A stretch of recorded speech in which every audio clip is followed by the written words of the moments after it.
Well, a couple of weeks ago I found out that my wife cheated on me 6 years ago. The way I found out is that her sister told me after going to visit her to find out how the delivery of her first child was. She confessed to me that 6 years ago my wife told her that she slept drunk with her best friend. In her words, my wife was very sorry. At the time she told me I was with my son, and immediately after leaving her house I went to take a paternity test with him, fearing the worst. A week later I get the results and my fears came true. My son is not mine. For some reason, I began to see the boy differently, more as an acquaintance than a son. With proofs in hand, I confronted my wife at night when the child was sleeping. She asked me who told me, and I simply told her that it is none of her business. Although obviously it will not take long to connect the dots that it was her sister. Well, that is not my problem now. Regardless of that, I asked her for a divorce, which is now in process. She was devastated. She swore to me more than once that nothing happened with anyone again, that she has been faithful to me in body and soul since then.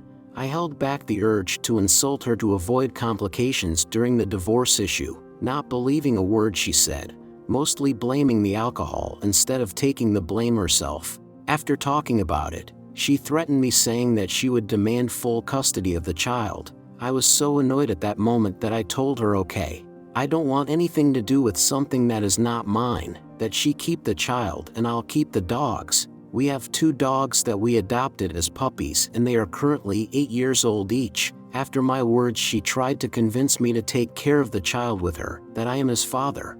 At that moment I exploded. I was so angry and I had held back so much the urge to scream that I just yelled her to go and take her bastard with her. A week has passed since that and I am at home. It is in my name because it is a gift from my parents. She went to her parents' house with her kid. She has not called me since then. She left with everything and the half-asleep kid when I yelled at her, especially since it was the first time I really yelled at her. It sure affected her. I talked to my parents and my dad told me that I did the right thing and that I shouldn't be raising something that is not of my blood. And I agree with him. However, the pain is still there. My younger brother told me to write here to entertain myself. I am currently seeing a therapist 3 times a week, who told me that I have already taken the first step, which was to leave behind what causes me pain. It just hurts to know that my family no longer exists. Regarding why my sister-in-law told me everything, according to her, she felt guilty seeing me always happy with my son, knowing that he may not be mine, and that the fact that we went to visit her in a moment of weakness caused her to completely break down with guilt. I don't know how true that is. I just know that right now I feel tremendous hatred for my wife and a feeling between pain and resentment for the child. Although it's just time to get ahead. I just hope the divorce goes smoothly. We have separate financiers and properties, and if she really asks for child support, I have proof that it's not mine. According to my lawyer, that's more than enough if she tries a legal process for that. My therapist also recommended that I not see him nor her, that regardless of the child's feelings, I should focus on my own first, that the child is no longer my problem and the sooner I accept it, the better. First interesting update. Well, 2 weeks have passed since my first publication and 3 weeks since everything happened. Not many relevant things have really happened, but here's a short summary. Approximately 3 days after my publication, my ex came to my house and asked to come in. I went out and met her at the door. I told her that she is not going to set foot in my house while I am here. If she is going to say anything, let it be at the door. Well, she practically begged me to take her son back, that if I want to cut off all contact with her, that's fine, that she deserves it, but that she can't raise a child alone, that she has job, that raising him alone is going to destroy her dream of being a notary. She works in public records and is 2 more years away from running for the judiciary to get a vacancy to have her own notary. I tried to explain to her in the calmest way I could that my therapist is the one who recommended me to cut off all contact with the 2 of them, and to please leave my door before I lose my mind. I love the child, but I don't want to take out my anger on an innocent, even less considering that this innocent is the product of her inability to keep her legs closed. I said this last thing with a bit of anger, but I never raised my voice because we were on the street, that the child deserves better and that she is currently responsible giving it to him. I don't know how, But that's not my problem anymore. After that we talked a little more. She resisted the urge to try to cry and make a scene because, once again, we were on the street and she is someone who always she took into account what people said about her. The last thing she asked me was to at least let her see the dogs.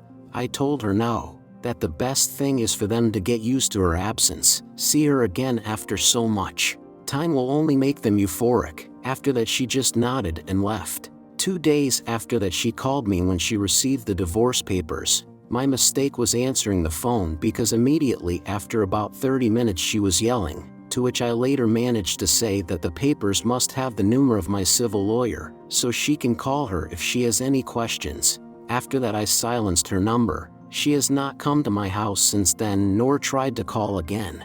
That same day I contacted a friend that I made during my master's degree and I told her to go out. She accepted and well, we've been going out since then. Finally last Friday I told her to be an exclusive couple and she accepted. She has stayed asleep at my house for a few days. She already knows my dogs and adores them, which I appreciate because I couldn't start something with someone who doesn't accept my pets. We are currently taking things easy. She knows the drama I am having with my ex and the child, and she respects my decision. She asked me if I will ever have contact with the child again. I told her maybe when he is of age to understand my decisions, but that I don't expect it to interfere with my life in the future, to which she just nodded and was glad that I take myself as a priority during this process. Maybe this took a little longer than I expected, but this is the summary of what happened these days and well, many people have been asking me for an update so here it is. Last update. In my country there is a type of divorce called quick divorce in which, if there are no common assets, joint finances, and children involved, the divorce can be carried out municipally and not judicially, avoiding the entire process involved, which would have included conciliation, distribution of assets, etc., etc. Based on what has been mentioned, you can guess that the only problem was the issue of the son that we both have. Well, there came the issue of the paternity test, with which it was possible to verify that said child is not mine and that my name was successfully taken from his birth certificate along with my last name. The child currently has both of his mother's last names. Regarding how the divorce went, it was not easy. My ex-wife tried more than once to use the child's mental state to make me return to her, and although I thought about it more than once it was thanks to remembering everything that happened that allowed me to stay focused. I must also thank my current partner who supported me at all times and always supported my decisions.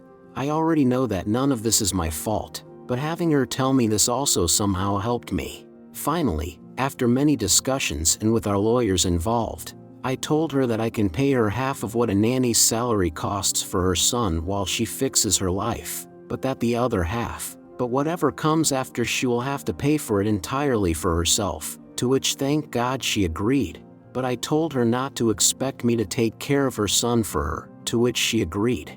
She has always been a person very dedicated to her work, so I suppose that having to be a single mother has shocked her a lot. In any case, for mere curiosity I asked her if she spoke with the child's father, to which she said that she tried, that he even lived with them for 2 weeks in her parents' house, but that he and his son simply have nothing in common and there is no way they can get along. Even she has had to intervene so that he and the child does not end up screaming to each other. So, after a pair of weeks the guy just left her home. Anyway, although it is somewhat sad, she is a woman with a good job and with a good figure. In a year that she will have the help of a nanny. It is more than enough time for her to find a suitable stepfather for her son. In the meantime, I don't plan to talk to him yet. Maybe I will do so in a couple of years or when he's a teenager, but if the child doesn't want to talk to me I'm simply not going to insist. I understand if he hates me, so I won't try to have a relationship with him if he doesn't want to.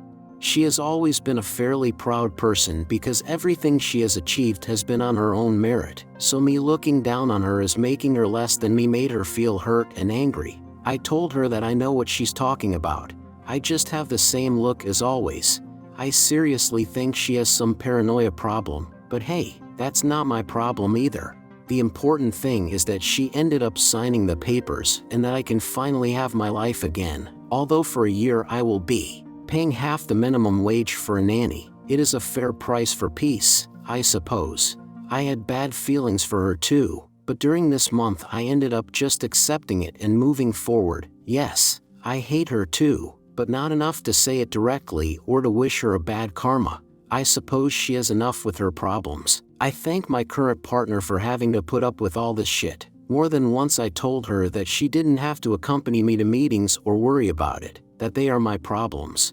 But she said that my problems are hers too and that I shouldn't carrying all that alone. The truth is that it has helped me a lot to take a load off my shoulders. She also understands that I am in no hurry to get married. Not this year and possibly not the next, and she understands it. Well, at least this chapter of my life it is about to close without long-term consequences for me. How do you like this story? Write your opinion in the comments. Subscribe to the channel. Love you.